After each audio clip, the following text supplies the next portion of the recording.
Tutukan ang mga walang prenong aksyon. Huwag na huwag bibitiw dahil arangkada na.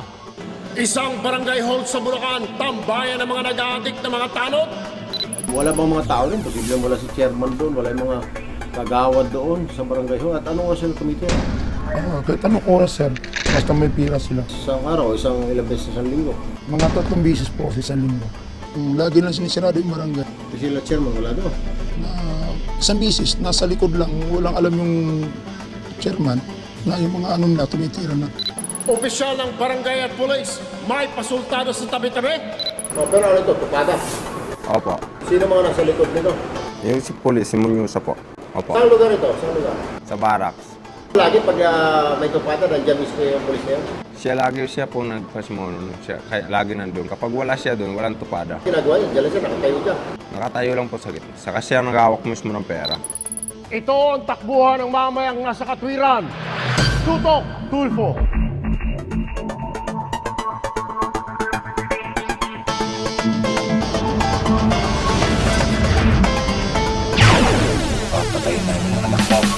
Ama, nagpuhot ako sa sadak na ano.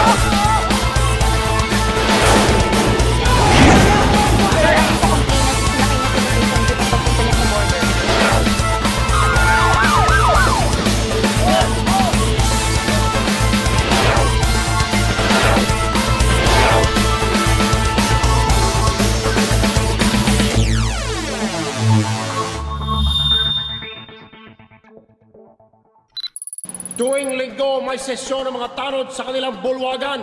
Agenda ng usapan, ilang bato raw ang kanilang titirahin, ang kanilang tanggapan. Pwestuhan din nila ng droga. Di na ginalang ang barangay hall. Doon pa talaga nag-bat session.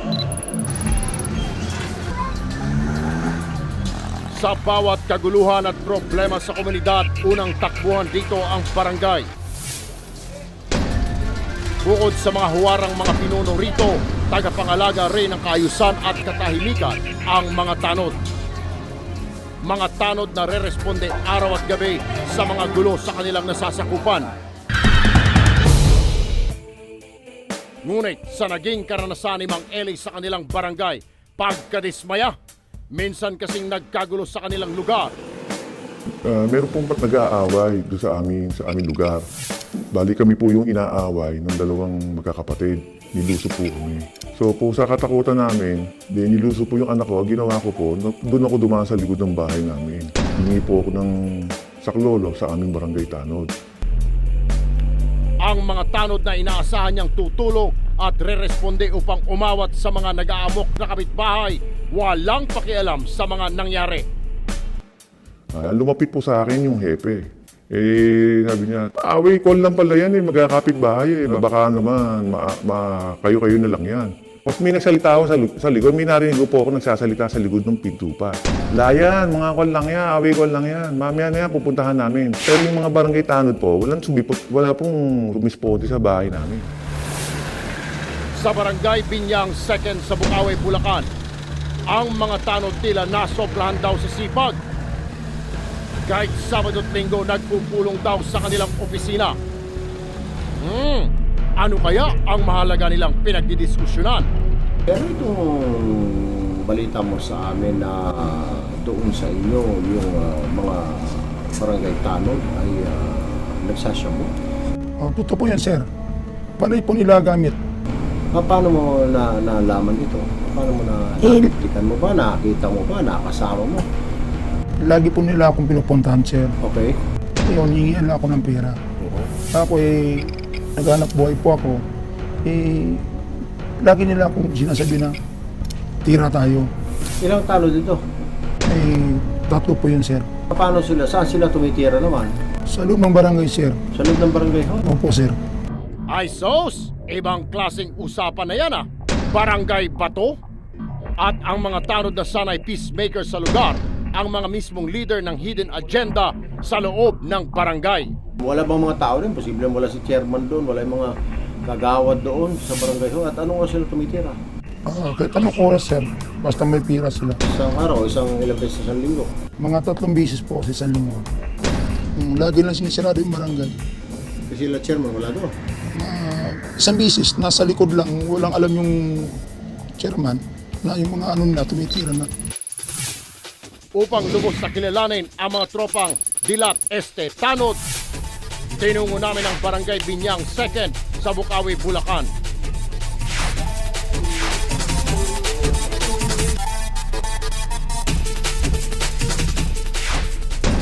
Sarado pa ang mga opisina ng barangay.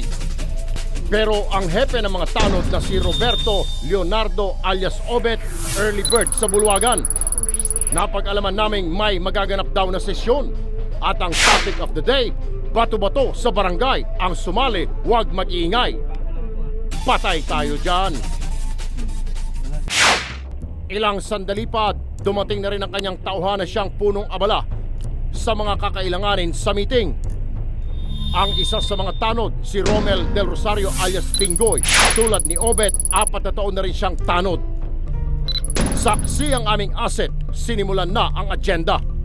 Ibang klase ring mag-overtime ang mga tanod na to Talaga namang nakakabato. At itong si Pingoy, mukhang expert na sa pagsisilbi sa kapwa tanod. Pati si Hepe tumulong na rin. Hanggang sa bisyo, kitang-kita ang kanilang pagkakaisa.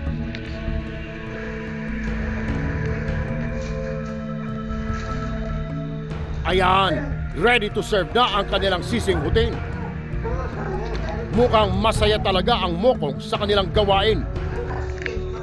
Maya-maya pa, nagsimula na ang tunay na agenda ng kanilang pagpupulong. Nagpauna na itong si Pingoy na kanina pa atat sa pagbatak. Matapos si Hepe naman ang pinagsilbihan, kung todo alalay pa.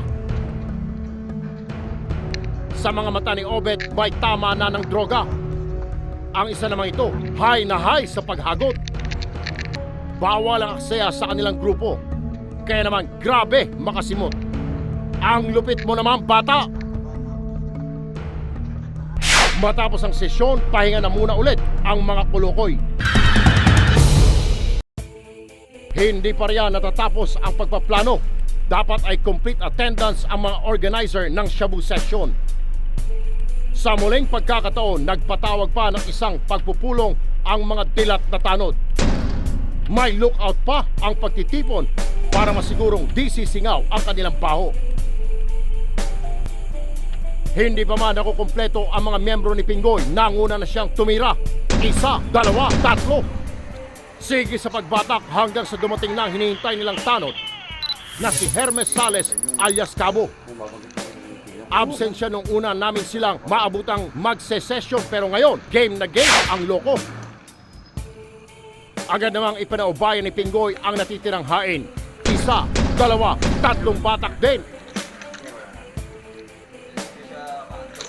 Hindi pa nagpaawat itong si Cabo. Nagawa pang manimok. Sus, Ginoo. High na high, parang magpapapicture lang Barangay Batak pala ang dapat na itawag sa barangay nyo.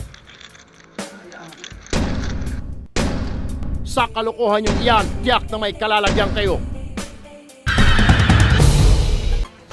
Agad kaming nakipag-ugnayan sa Department of Interior and Local Government tungkol sa natutukan ng aming grupo. Sa tulong ng PNP Anti-Illegal Drug Special Operations Task Force o AIDSOT, agad na ikinasa ang pagtugis sa mga tanod ng barangay na high sa pagbatak.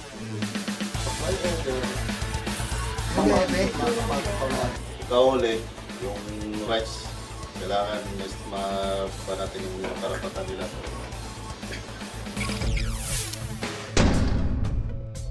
Tutukan, linggo-linggong closed-door meeting ng mga barangay tanod sa Bukawi, Bulacan, tatapusin ng mga operatiba.